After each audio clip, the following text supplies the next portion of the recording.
When Yank Durham called Eddie Futch, Eddie didn't know him, and he hadn't seen Joe Frazier fight.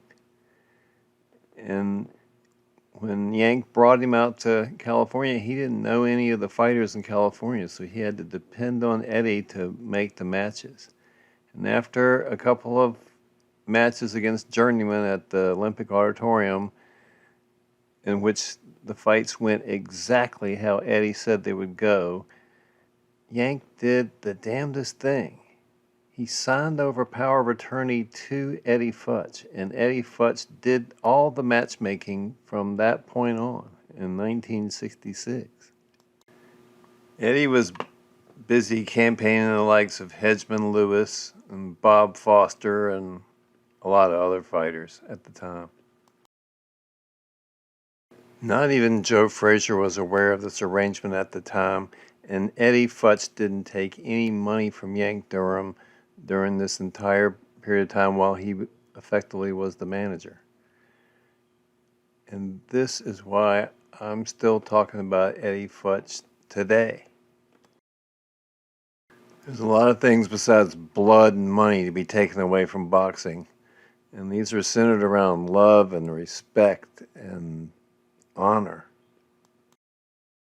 Respect is due to Yank Durham. He had brought Joe Frazier all the way through the amateurs and won the Olympics. At the New York World's Fair, it's the climax of the Olympic boxing trials, the heavyweight championship bout. Buster Mathis of Grand Rapids, Michigan, the national AAU champion, 6'3", 295 pounds, the biggest man in the tournament. When Joe fought Buster Mathis in the Olympic trials, Durham had him standing up straight and working behind the jab, and he had a good right hand. His left hook was little in evidence. You could really see that he was dwarfed by a big heavyweight. So he is always a small heavyweight. Biggest man in the tournament. His opponent, Joe Frazier of Philadelphia, the Eastern Regional Champion, 6'1", 196 pounds, a hard hitter. By the time Joe Frazier had 4 pro fights, Yank Durham said he knew he was in over his head. They were asking him questions he didn't know the answers to, and he needed financial backing. So they started Cloverlay, and he contacted Eddie Futch. Joe Frazier was matched against Buster Mathis in Madison Square Garden on March the 4th, 1968. By now, Customato had gotten a hold of Mathis and trained him down to 243 pounds. He's probably in the best fighting shape he's ever in his whole career. He weighs 243 and a half. Buster Mathis. Mathis was tremendously talented. Not many fighters could withstand Joe Frazier's left hook, and they withered under his attack, in 4, 5, 6 rounds. 204 and a half. Joe Frazier. The light trunks being worn by Big Buster Mathis. The darker trunks by Joe Frazier.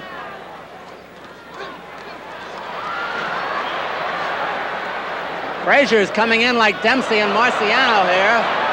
Cut! This is an era when no walkover fights were tolerated, and you met Joe Frazier in the ring. It was a life or death endeavor, and you had to bring it.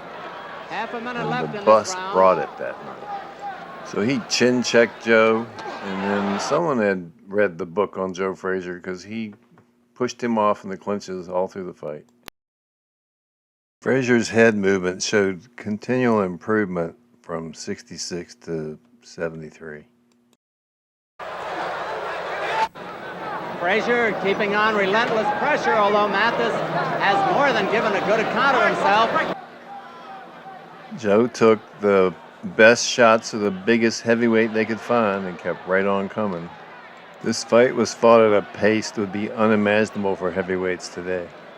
Frazier eventually wore him down, and the fight was stopped in the 11th round. But Mathis had shown tremendous durability and had stayed for 30 minutes. He's going to be in real trouble. Frazier with a little head work. This fight was a big test for Joe Frazier, and he passed it with flying colors, and it would go a long way towards creating that indomitable spirit that he exhibited in the ring in the future. On this night also, the world saw what it was going to take to defeat Joe Frazier. A rock-solid chin, tremendous conditioning, and an extraordinary performance.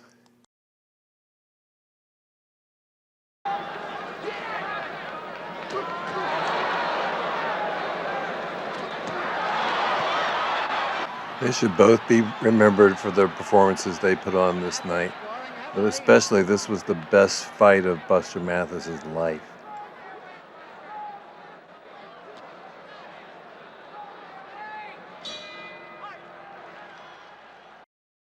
Hey, thanks for watching, liking, subscribing, and I love the comments.